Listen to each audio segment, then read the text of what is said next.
sujet de la journée, c'est effectivement de la matinée, c'est effectivement cette notion de convergence et de synchronicité. Alors, vous avez pu effectivement vous dire qu'Esako et a raison. Qu'est-ce que peut bien faire cette notion de convergence, cette synchronicité sur notre menu de ce matin? La notion de convergence, c'était de se dire finalement ni plus ni moins qu'aujourd'hui, nos clients s'expriment dans des lieux qui sont nombreux. Ça va être effectivement des canaux assez classiques. Ça va être par courrier, encore pour certains. Ça va être par téléphone, ça va être par mail, ça va être sur des chats, ça va être en magasin. Ça va être sur des forums qui n'ont juste rien à voir avec nos marques. Finalement, ils s'expriment de partout, tout le temps. Et charge à l'entreprise finalement d'avoir cette intelligence, de pouvoir réconcilier ces différentes datas, de pouvoir leur donner du sens, une certaine fluidité, et de pouvoir l'exploiter au profit de l'expérience du client, ça va de soi, et également au profit de l'expérience du collaborateur, ça va mieux en le disant. L'idée donc est donc de pouvoir faire converger ces données pour pouvoir y apporter une intelligence, une valeur ajoutée, et puis si possible d'une manière coordonnée, d'une manière synchrone, d'une manière fluide, dans un temps court, bref. Et donc c'est le sujet qui va nous rejoindre ce matin. Alors aujourd'hui, on est un petit peu dans cette situation-là, où on a un peu tous perdu sur le radeau de la Méduse avec notre ami RG. Alors c'est aussi un moyen de féliciter l'émergence de la RGPD, puisqu'on commence aujourd'hui sur ce beau sujet. Alors, on aura peut-être jusqu'à ce soir pour se mettre d'équerre. Donc, on aura le droit de dire tout ce qu'on veut et n'importe quoi jusqu'à minuit. Mais voilà, donc l'idée, c'est d'essayer, au sortir de cette matinée, d'être un tout petit peu moins perdu sur ce radeau de la Méduse avec nos amis belges. Et donc, pour ça, et sur un schéma assez classique, on a sollicité le point de vue de différents professionnels, experts, dirigeants d'entreprise pour nous apporter leur lumière. Alors, au bout de la longue vue, on s'est dit qu'il serait intéressant d'avoir tout d'abord la vision de dirigeants, puisque finalement, quelle est la vision stratégique de cette notion de synchronicité et de convergence? On en parle, mais à des niveaux d'entreprise, d'organisation, de gouvernance, comment ça peut être intégré et comment peut-être on va l'intégrer dans l'expérience client demain. La vision stratégique, c'est bien, mais également vision des experts. Et on s'est dit, quoi de mieux que d'aller solliciter, ou du moins d'écouter le client. Et donc, je le disais à Philippe Moati tout à l'heure, la photo n'était point du tout choisie parce qu'ils ont les mêmes lunettes, ou parce qu'ils seraient tous deux professeurs, mais parce qu'il y a effectivement cette notion de cornet qui est de se dire, finalement, on peut voir, imaginer ce qu'on veut, mais finalement, qu'est-ce que le client nous dit? Et donc, ce cornet, c'est Philippe qui nous dira ce qu'il y entend à l'intérieur, à travers notamment l'Observatoire Société et Consommation. Et puis derrière, concrètement, comment ça peut s'opérationnaliser? Alors cette bulle, ça me fait marrer. On n'avait pas assez de place pour mettre celle qui est juste avant, mais en fait, vous avez les deux Dupont qui sont dans le biplan. Vous avez le premier Dupont qui tombe, et puis alors, ensuite, l'aviateur se débrouille pour récupérer Dupont, et Dupont tombe dessus. Donc clairement, une notion de convergence. Voilà, on arrive à récupérer Pépé Dupont, et en même temps de synchronicité, parce qu'on tombe au bon moment. Et comme on voit, ça fait mal à l'un et à l'autre. Et les retours d'expérience, certaines fois, ils ne sont pas toujours aussi fluides qu'on le souhaiterait. Donc on verra ce qui marche, et puis peut-être un peu quelles sont les difficultés pour mettre convergence et synchronicité au profit de nos entreprises.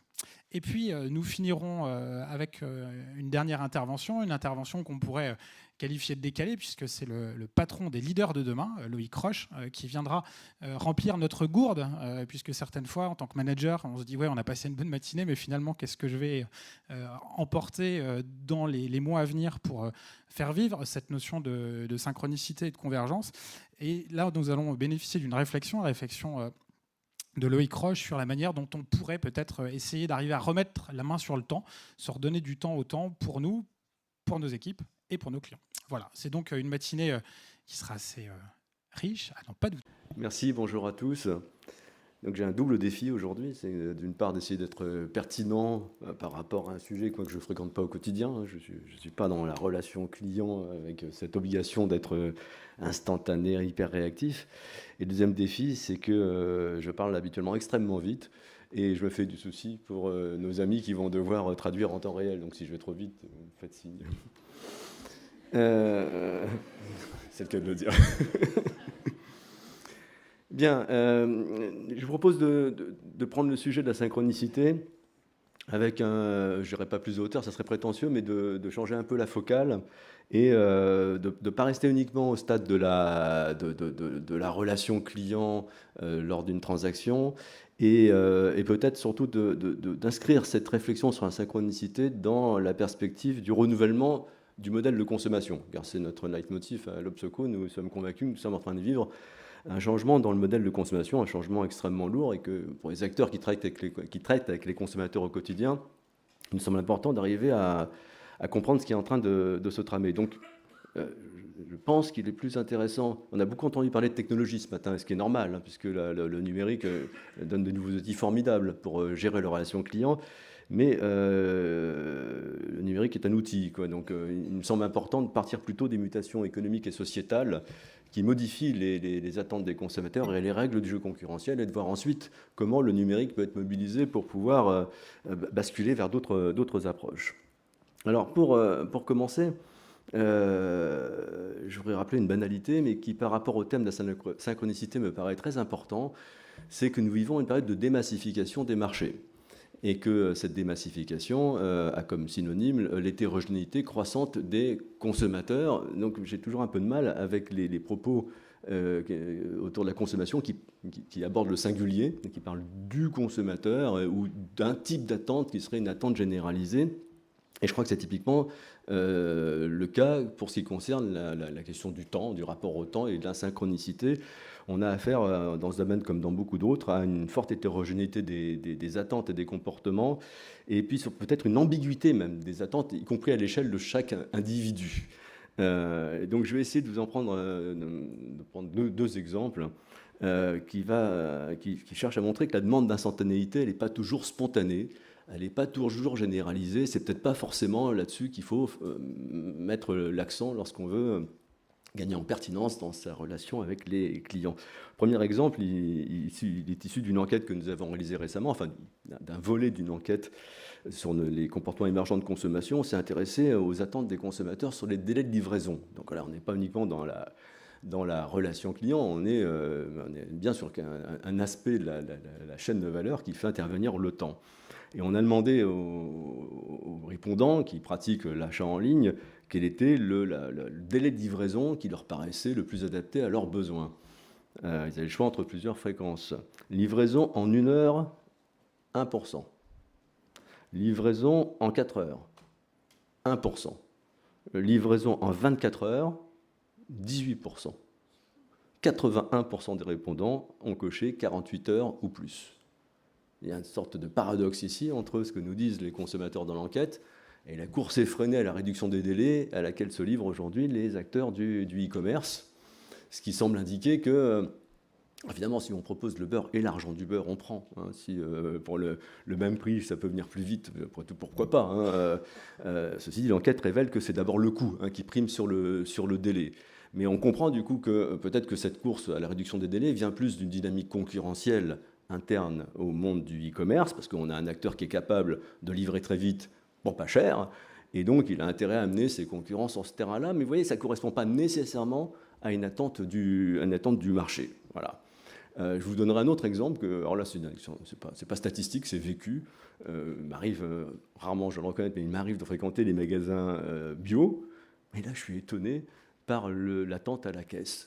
Et je suis surtout étonné que ces gens qui fréquentent ces magasins, qui sont plutôt des CSP+, qui sont en général très avares de leur temps, là, ils ont l'air pas l'air mécontents, ils râlent pas.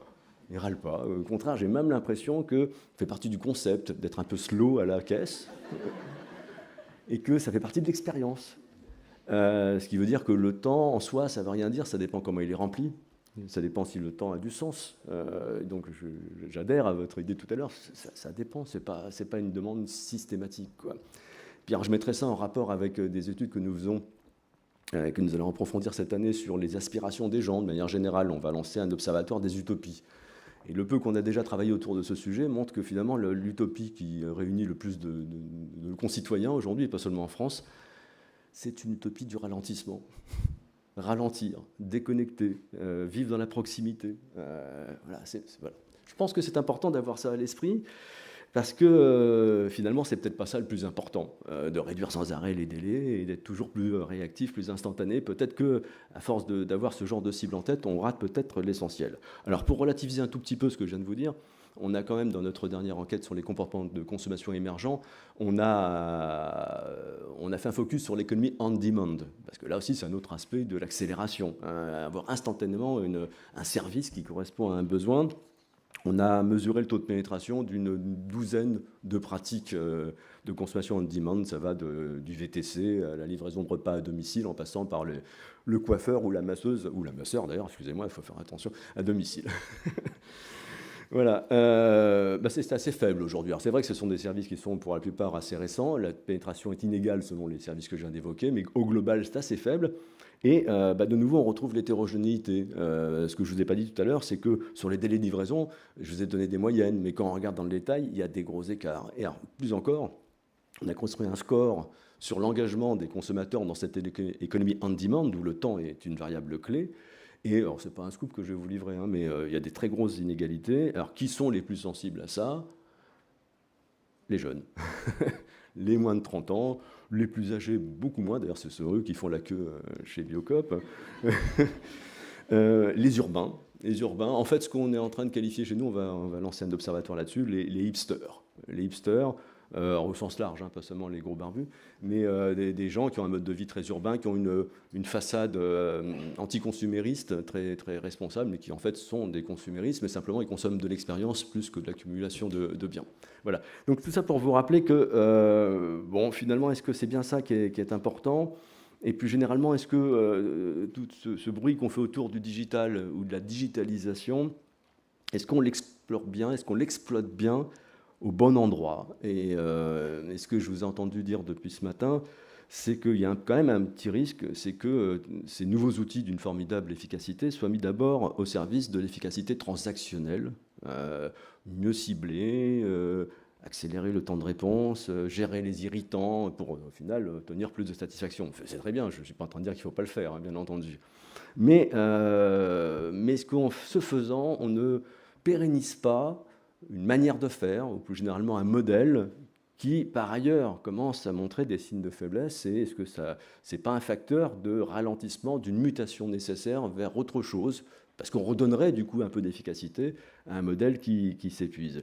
Alors que les mêmes outils, enfin la même technologie, pas forcément les mêmes outils, mais les mêmes technologies peuvent être de formidables outils pour accélérer la transition vers le modèle de consommation qui est en train d'émerger.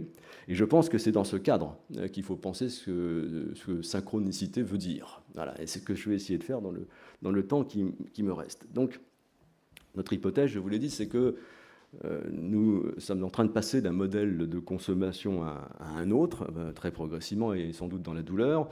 Ce changement, il est drivé par plusieurs facteurs. Peut-être le plus évident, et vous êtes aux premières loges pour le voir, c'est que progressivement, on voit quand même que le modèle hérité des 30 Glorieuses, le modèle industriel, s'épuise. J'en veux pour preuve cette surenchère promotionnelle permanente. C'est-à-dire qu'il faut souffler sur des braises pour essayer de maintenir un peu de chaleur dans le feu, parce que sinon, le soufflet retombe. Et donc, voilà, la chasse aux irritants, ça en fait partie, si vous voulez essayer de retrouver un peu de tonus, parce que ça marche de moins en moins bien. Donc, c'est variable selon les secteurs, mais je pense que c'est un constat que beaucoup d'acteurs qui œuvrent au quotidien avec les consommateurs ressentent bien, que la ficelle commence à être un peu usée.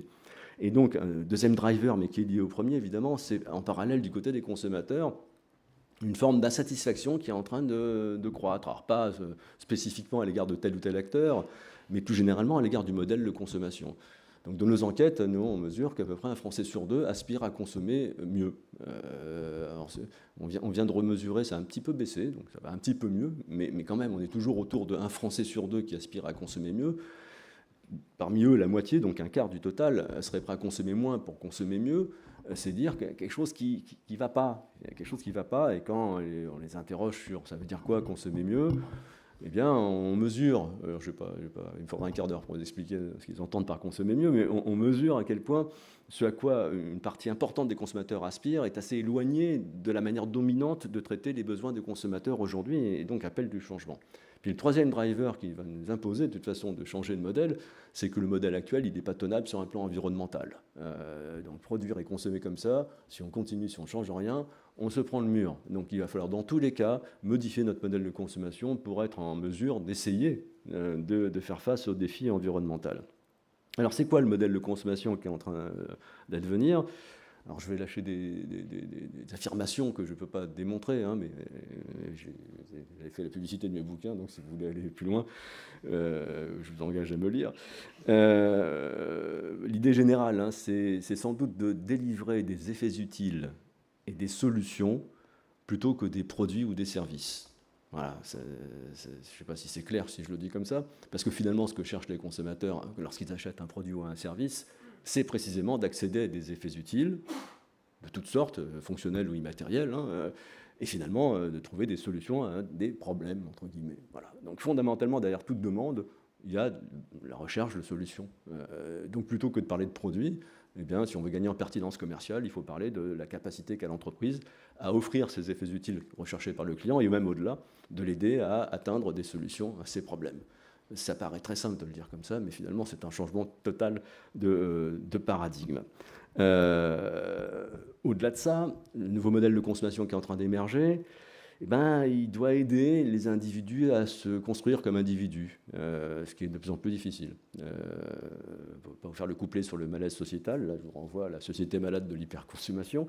C'est dur dans une société hyper individualiste de se construire comme un individu solide. Donc la consommation, qui est quand même très importante dans nos vies, elle doit nous aider à nous construire.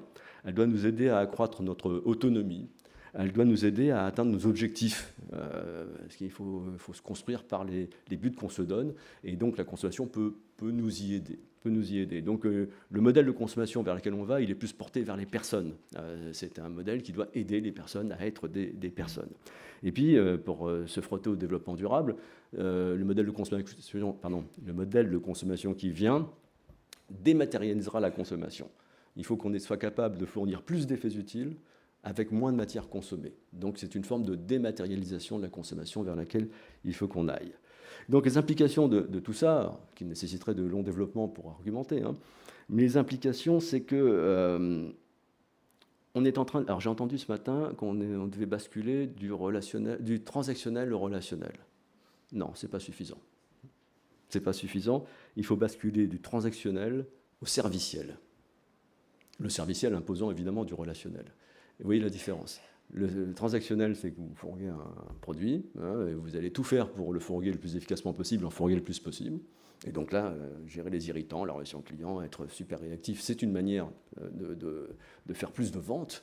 Le serviciel, c'est de fournir les effets utiles et d'apporter des solutions, d'être aux côtés du client pour l'aider à atteindre ses objectifs, résolution de problèmes concrets, mais aussi construction de soi, comme je l'évoquais tout à l'heure.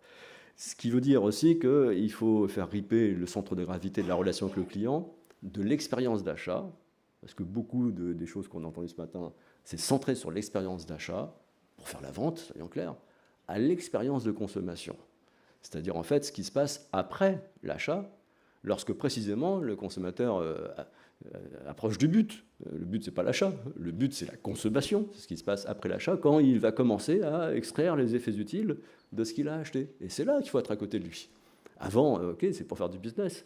Après, c'est là qu'on a sa vraie vocation d'accompagnement du client dans l'obtention de la solution à son problème. Donc, être à ses côtés dans cette phase critique du point de vue du consommateur, qui est le moment où il extrait les effets utiles, où il essaye d'avoir la solution à son problème. Donc, un sacré déplacement du centre de gravité. Et donc, de mon point de vue, la synchronicité, je la reposerai un peu différemment, ça serait d'être systématiquement aux côtés du client, sous la forme appropriée, avec le device approprié, au bon moment, pour l'aider à bénéficier de sa consommation, à réussir sa consommation, c'est-à-dire à extraire les effets utiles recherchés et atteindre la solution qu'il recherche. Et donc pour ça, la synchronicité, pour moi, ça appelle la construction pour une marque de ce qu'on pourrait appeler pompeusement une plateforme servicielle multimodale. D'accord ? Donc effectivement, vous mettez le client au centre, vous mettez tous le client au centre, j'ai bien compris, et vous l'entourez de tout un ensemble de formes de mise en relation, alors certaines physiques, d'autres virtuelles, certaines humaines, d'autres automatisées. Mais en gros, dès que dans mon expérience de consommation, je rencontre une difficulté et j'ai besoin d'être accompagné, eh bien, j'ai bien le partenaire entreprise qui est à mes côtés, sous la forme appropriée, pour m'aider à réussir mon expérience de consommation. Mais c'est plus que de gérer les irritants, quoi. C'est plus ambitieux comme programme.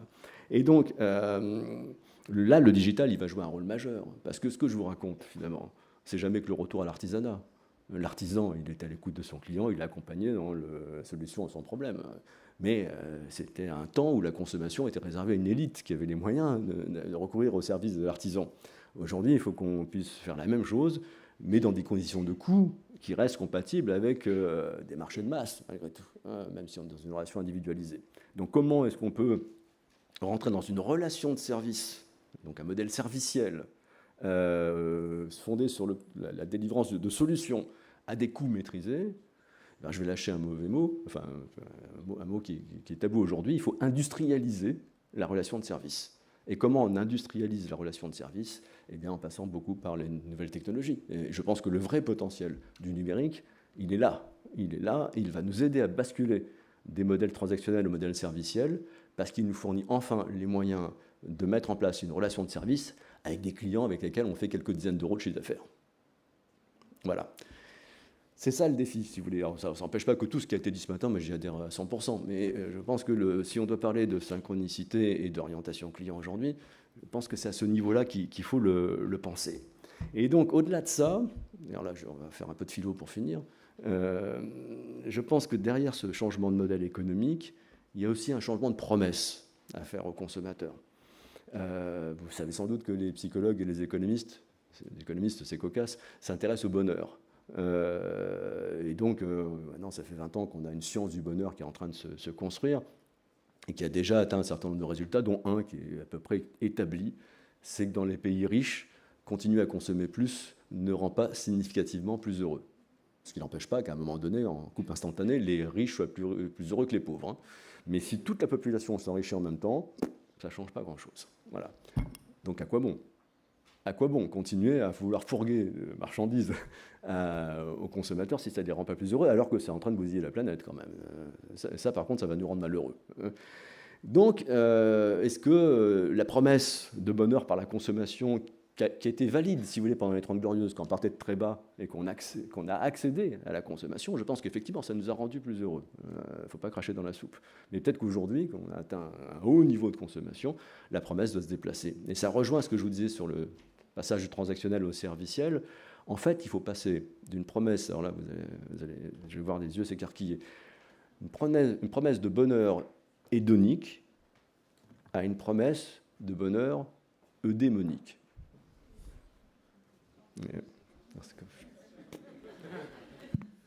Ça va? Alors, le bonheur hédonique, c'est quoi? C'est waouh! C'est j'ai envie d'avoir cet iPhone, super. Oh, je suis dans le magasin, oh, que je vibre, etc. Et alors, le climax, le summum, c'est j'ouvre la boîte et oh, qu'il est beau. Voilà. Et une semaine plus tard, voilà. Une semaine plus tard, tout est revenu à l'état normal. Donc, si cet état émotionnel m'a plu, en général, ça plaît, la seule manière de le maintenir, c'est d'accélérer. Et on retrouve le temps. Mais cette accélération, c'est une fuite en avant qui collectivement nous met dans le mur. Ça, donc, je pense que c'est fini. Et si vous êtes honnête, alors je ne sais pas dans quel business vous êtes les uns et les autres, mais beaucoup d'entreprises sont encore en train de jouer sur cette promesse de bonheur hédonique. Le bonheur hédémonique, ça renvoie à ce que je vous disais tout à l'heure. C'est qu'aujourd'hui, il faut plutôt aider les individus à se construire. Le bonheur hédémonique, c'est en gros, sur votre lit de mort, vous dites j'ai eu une belle vie. J'ai eu une vie bonne. C'est Ricoeur, très à la mode aujourd'hui, qui a développé cette idée de la vie bonne. J'ai eu une vie bonne. Et donc, c'est quoi avoir une vie bonne? C'est avoir une vie remplie, qui a eu du sens, où on sait qui on est, on a révélé nos talents, on a révélé nos dispositions, on les a exploités, et donc on s'est rempli, puis on a rempli notre entourage. Voilà. Et ça, pour mener une vie bonne au sens que je viens d'évoquer, on a besoin de consommer. Hein. Il y a plein de consommations qui doivent nous aider à ça. Et on a besoin de partenaires qui comprennent nos objectifs en la matière et qui nous aident à aller dans cette voie-là. Et ben voilà un joli programme quand même, hein, basculer vers des modèles serviciels qui visent l'être plutôt que l'avoir. Et je terminerai en vous disant que si on vise l'être, on est et on devient en grande partie par ce qu'on fait. C'est en faisant qu'on devient. Et donc, peut-être qu'il faut aider les consommateurs à faire, et c'est une incitation à vous rappeler que extraire des effets utiles, obtenir des solutions, c'est toujours une coproduction. C'est toujours une coproduction, c'est-à-dire que l'entreprise met à disposition un certain nombre de ressources pour le consommateur, mais le consommateur va jouer sa partition.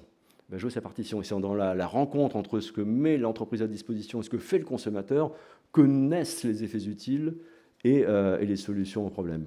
Je pense que chacun dans son business peut transposer ce que je suis en train de raconter. Et donc le consommateur, il fait. En consommant, il fait. Quand il cuisine un repas, il fait. Quand il bricole, il fait. Mais quand il lit un livre, il fait. Quand il regarde une série sur Netflix, il fait. D'une manière ou d'une autre, on fait. On fait plus ou moins, mais on fait. Et donc, je pense que la bonne synchronicité, enfin, un aspect de la bonne synchronicité à penser, c'est ça. C'est être précisément en mesure d'orchestrer cette coproduction et d'être aux côtés du consommateur. On rejoint l'idée de plateforme servicielle multimodale. Être aux côtés du consommateur et de son partenaire pour l'aider à faire. Et quand il rencontre des difficultés pour faire, et bien là, on est là pour l'aider. On s'assure qu'il a les compétences pour, donc éventuellement on le forme. On lui mâche le travail, en facilitant les choses, l'ergonomie de la proposition de valeur, etc. Et puis quand un problème se pose, mais pas un problème transactionnel, un problème dans l'obtention de la solution, la finalité de la consommation, on est là et on peut l'aider à en sortir. Voilà, je conclurai donc, au-delà des notions de convergence et de synchronicité au sens où je l'ai entendu jusqu'à maintenant, je pense que l'urgence, c'est de repenser les business models. C'est bien plus ambitieux que d'accélérer le traitement des réclamations, si vous voulez, ce qui est important, mais c'est bien plus ambitieux de viser le changement de business model. Et ça, c'est beaucoup plus difficile parce qu'il faut vaincre l'inertie. Il faut vaincre l'inertie à tous les niveaux. Mais au premier niveau, s'il n'est pas atteint, on ne pourra pas atteindre les autres, c'est l'inertie mentale. L'inertie mentale, c'est-à-dire abandonner ses certitudes, ouvrir ses yeux sur la réalité du monde, et puis se dire que peut-être que ce qui marchait hier n'a plus vocation à marcher demain, et que les bonnes recettes que je croyais éternelles, eh bien, il faut que je les change. Et donc pour ça, pour vaincre cette inertie mentale, et je vais faire un jeu de mots, une petite pirouette pour conclure, eh bien, il faut prendre le temps. Il faut prendre le temps, et ça c'est l'homme d'études qui vous parle, et puis l'auteur, et même le professeur, c'est qu'on ne prend plus le temps. Je vois, moi, chez l'Obseco, on fait des grosses études, on pense que ça ne marche plus, parce que c'est trop gros, si vous voulez. Il nous faut faire plus court. On est passé de la synthèse au PowerPoint, du PowerPoint à l'infographie, et on nous dit que l'infographie, c'est peut-être encore trop, il faudrait faire des vidéos de 2 minutes. Je ne sais pas comment on pense la complexité du monde contemporain, si on est toujours à vouloir aller très très très très vite, y compris dans la prise de distance par rapport aux problèmes qu'on a à affronter. Et ça me conclurait avec une formule que on m'avait lâchée quand j'étais ado. Pour aller vite, il faut aller lentement. Voilà. Merci de votre attention.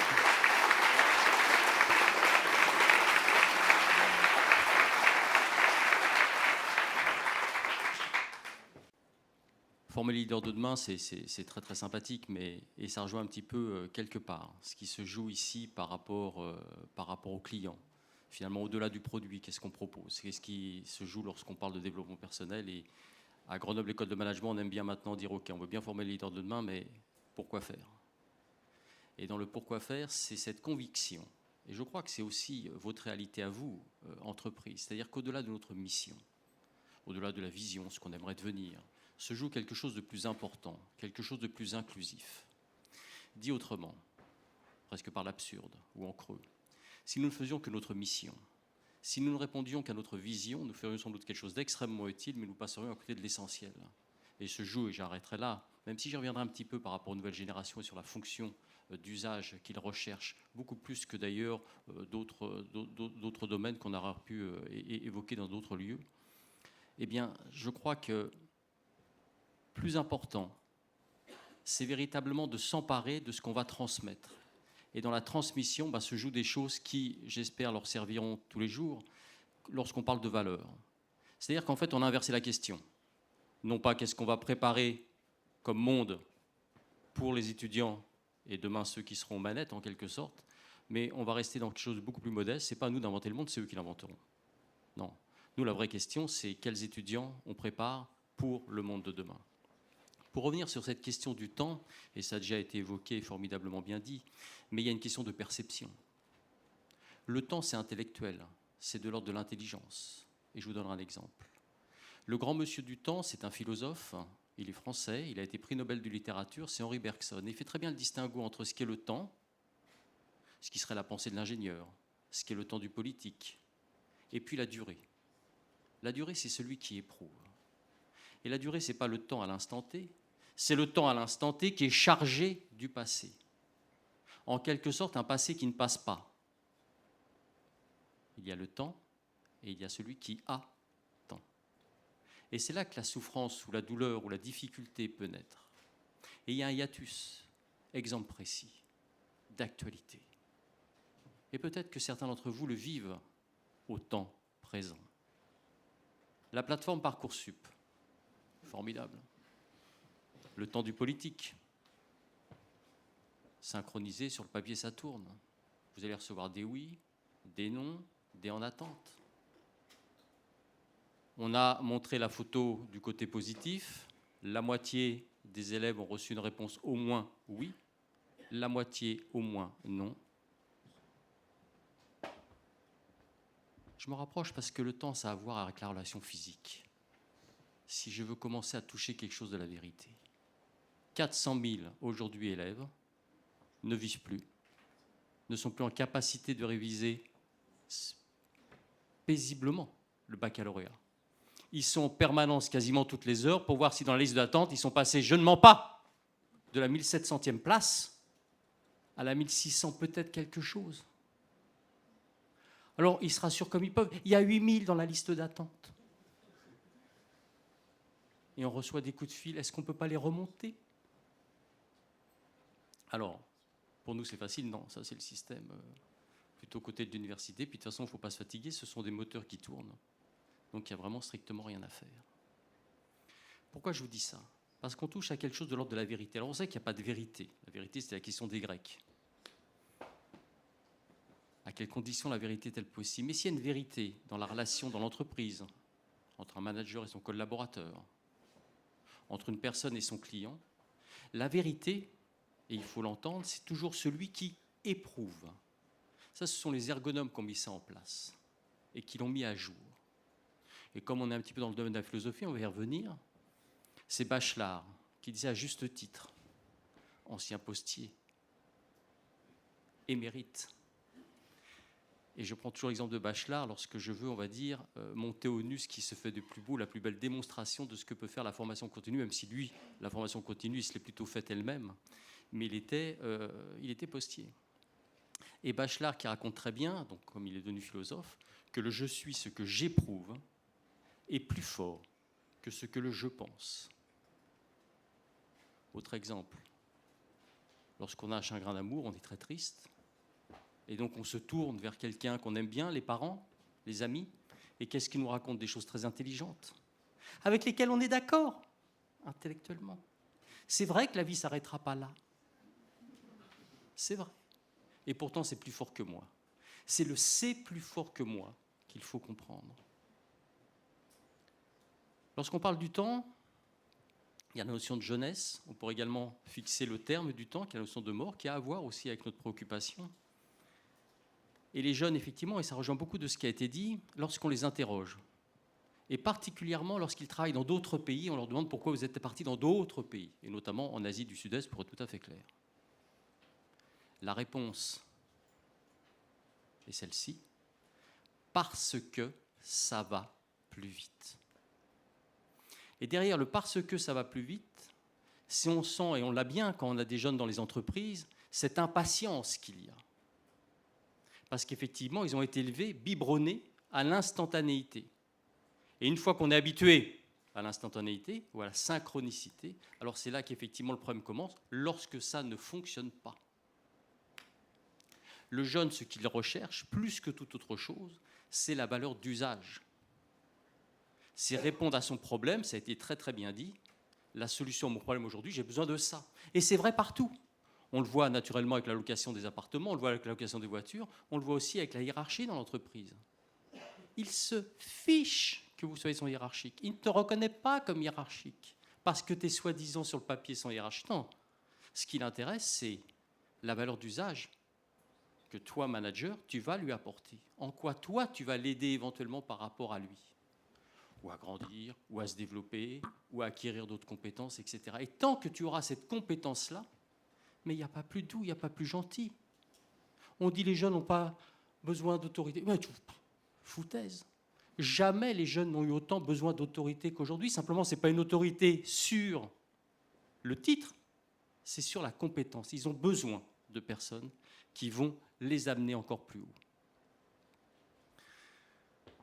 Le troisième point, en quoi le sens a à voir avec le temps, et donc en quoi finalement le temps c'est drôlement important. Ce qui tient un homme debout dans l'entreprise, là je pense par le niveau de collaborateur, sont trois choses.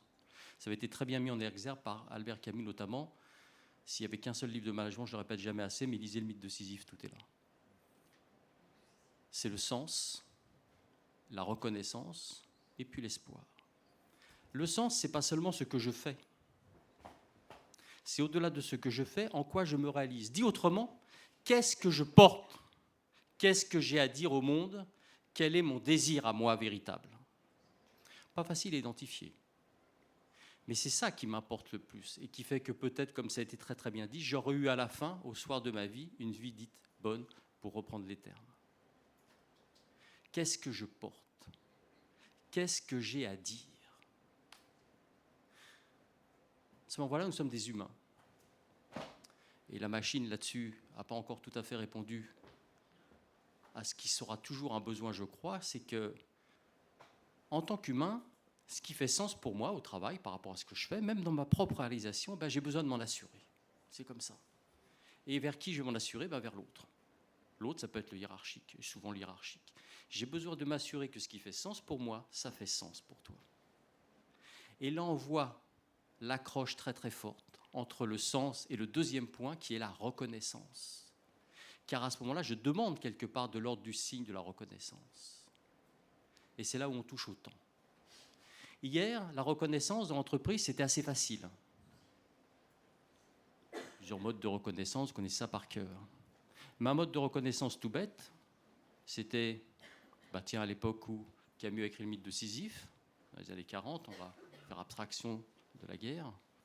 Eh bien, le patron, le matin, quand il arrivait, il descendait dans les ateliers, il allait saluer les ouvriers. Et quand il te saluait, ce qui me permet de te remercier pour ta conférence dans le même temps, c'était une vraie poignée de main. Et quand il te regardait et il prenait le temps. Le temps, ça a à voir avec l'amour.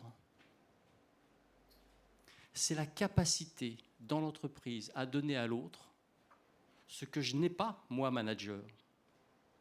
Et alors le pire, c'est que souvent dont l'autre ne veut pas. Définition exacte de l'amour pour Lacan. Donner à l'autre ce que je n'ai pas et dont l'autre ne veut pas. Et on se joue quelque chose de l'ordre du temps, etc. Le titre de l'intervention très rapide, c'est le slow management. Le slow management, ce n'est pas le truc niant, comme je l'ai entendu pour le mot slow, pas management, qui serait, on est lent, on attend à la caisse. Non. C'est cette compréhension qu'effectivement, de même qu'on dit le client est au centre, de même que les hommes et les femmes doivent être au centre, ça veut dire quoi mettre les hommes et les femmes au centre? Ça veut dire être capable de leur donner du temps. Ce qui est de plus précieux pour moi, puisque je ne l'ai pas. Donner du temps, c'est aller à la rencontre des personnes. C'est comprendre et réinstaurer la base de ce qu'on appelle le management, qui avant tout est une relation physique. Et c'est là que c'est intéressant, c'est que la relation physique, c'est devant la relation intellectuelle. De même que tout à l'heure, la perception du temps, c'est-à-dire la durée, c'est devant le concept même du temps. Bergson aurait dit, je laisse de côté les habits de l'intelligence et je vais à la rencontre de l'autre. Je lui donne du temps, pour quoi faire? Pour lui raconter ce qu'on fait, les valeurs, les difficultés, pour l'écouter. Mais plus encore, dans une forme de lâcher-prise, mais pas telle qu'on l'entend, qui est de davantage faire confiance à ce que je ressens, pour seulement ensuite le traduire de façon plus intellectuelle. C'est ça le slow management, c'est redonner du temps dans la relation à l'autre, réinstruire la relation physique du management. C'est de ça dont les hommes et les femmes ont besoin, prioritairement, parce que c'est ça qui va conditionner la possibilité de sens, de reconnaissance et donc d'espoir, qui est que demain, ce sera plus facile et peut-être mieux que ce que je vis aujourd'hui. Si je fais un pas de côté et que j'arrive au sens du temps, mais cette fois-ci côté client,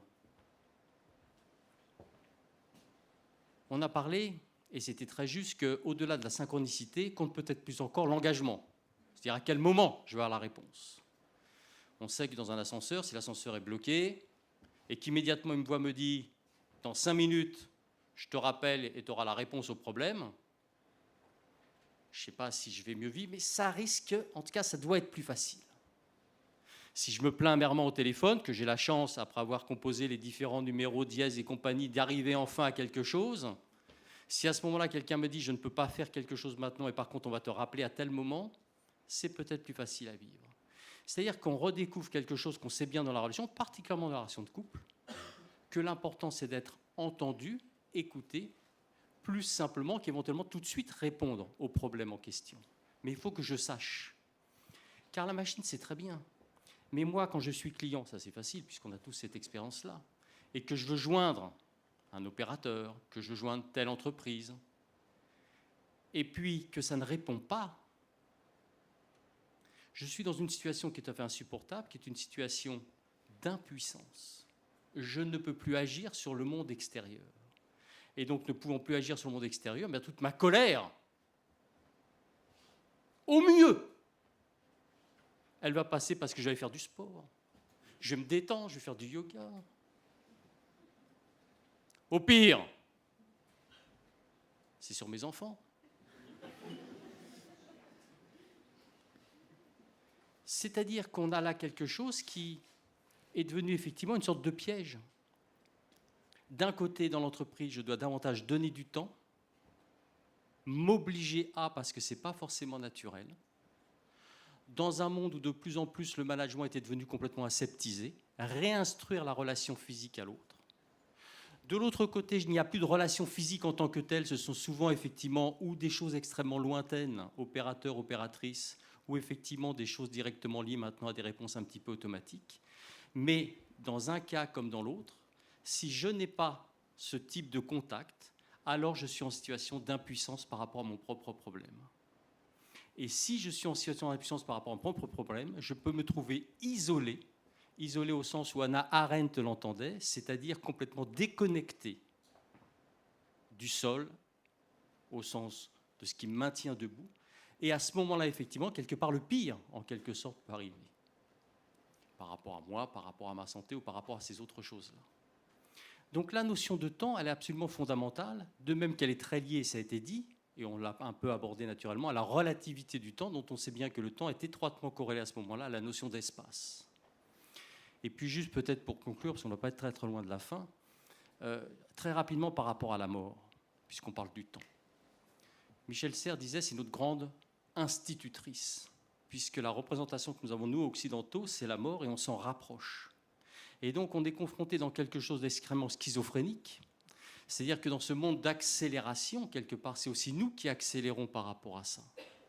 Et accélérant par rapport à ça, on voit aussi quelque part la jeunesse qui pousse de plus en plus par rapport à ça, et nous reléguant dans quelque chose où on se demande si on pourra encore tenir le rythme.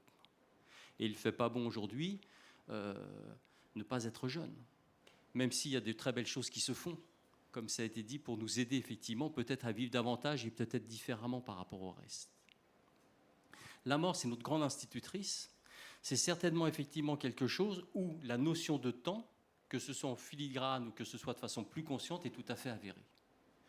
J'ai très rapidement parlé d'Albert Camus, Henri Bergson, il est mort en 1941, le mythe de Sisyphe, c'est 1942.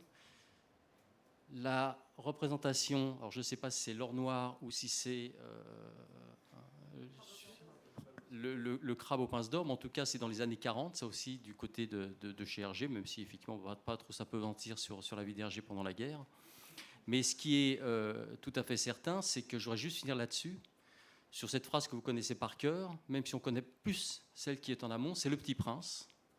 C'est la conclusion du Petit Prince, et vous savez qu'il y a cette fameuse phrase, mais celle-là, si on l'a bien intégrée, on ne voit bien qu'avec le cœur, l'essentiel est invisible pour les yeux. C'est le renard qui parle. Et puis il y a la phrase juste après. On sait que le Petit Prince sur sa planète passait beaucoup de temps, était très très ennuyé, il fallait qu'il s'occupe de sa rose. Alors, je ne sais pas si c'était sa collaboratrice ou cliente, mais en tout cas, il était tout à fait esclave de celle-ci, exactement d'ailleurs comme nous, managers, nous sommes souvent esclaves des personnes que nous dirigeons. Même si elles ont une impression plutôt que nous sommes des despotes, mais ça, c'est un autre sujet. Et donc, il passait beaucoup de temps avec sa rose, très ennuyeuse, et le renard lui dit, c'est le temps, alors il dit que tu as perdu, je préférerais dire que tu as passé. C'est le temps que tu as passé pour ta rose qui fait ta rose si importante. C'est le temps que j'ai passé pour Marot, ce qui fait Marot si importante, répéta le Petit Prince afin de se souvenir. Les hommes ont oublié cette vérité. Tu deviens responsable pour toujours de ce que tu as apprivoisé. Et c'est bien là notre condamnation, Sisyphe des temps modernes en quelque sorte. Nous sommes à la fois condamnés à nous occuper toujours des collaborateurs et des clients. Ça nous apprendra à vouloir les apprivoiser. Merci.